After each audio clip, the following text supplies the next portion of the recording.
பெரம்பூர் தொகுதியின் 30 ஆண்டு கால கோரிக்கை ஒன்றை நிறைவேற்றியிருக்கிறார் முதலமைச்சர் விஜய்.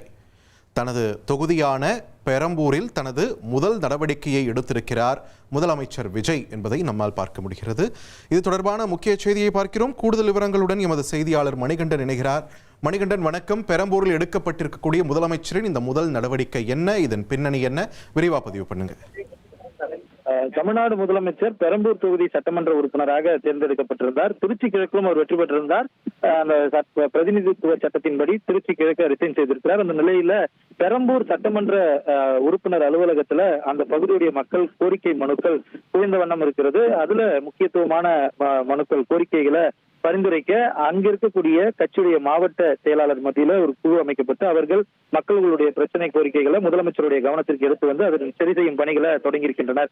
அந்த அடிப்படையில முதலமைச்சருடைய முதல் நடவடிக்கையாக அவரது சட்டமன்ற தொகுதியில பள்ளி குழந்தைகள் கிட்டத்தட்ட 500 மீட்டர்ல இருந்து 1 கிலோமீட்டர் வரை சுற்றி செல்லக்கூடிய ஒரு பகுதியாக இருந்தது. அந்த பகுதி கணபதி தெரு மற்றும் ராமகிருஷ்ணன் தெரு இடையில வழி இருந்தால் அவர்கள் சுற்றி செல்லாமல் அந்த வழியை பயன்படுத்தி எளிதில் பள்ளிக்கூடத்தை அணுக முடிந்த சூழல் இருப்பதாகவும் அதை செய்து தர வேண்டும் எனவும் நீண்ட ஆண்டுகளாக அந்த பகுதியில் இருக்கக்கூடிய பொதுமக்கள் கோரிக்கை வைத்திருந்தனர்.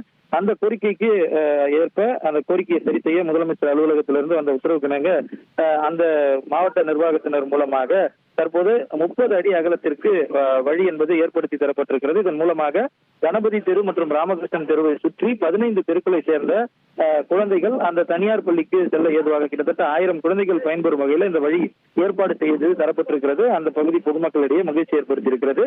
பெரம்பூர் தொகுதியில முதல் நடவடிக்கையாக பள்ளிக்கூடத்தை எளிதில் அணுகும் விதத்தில் இந்த வழி ஏற்பாடு செய்யப்பட்டிருப்பது குறிப்பிடத்தக்கது.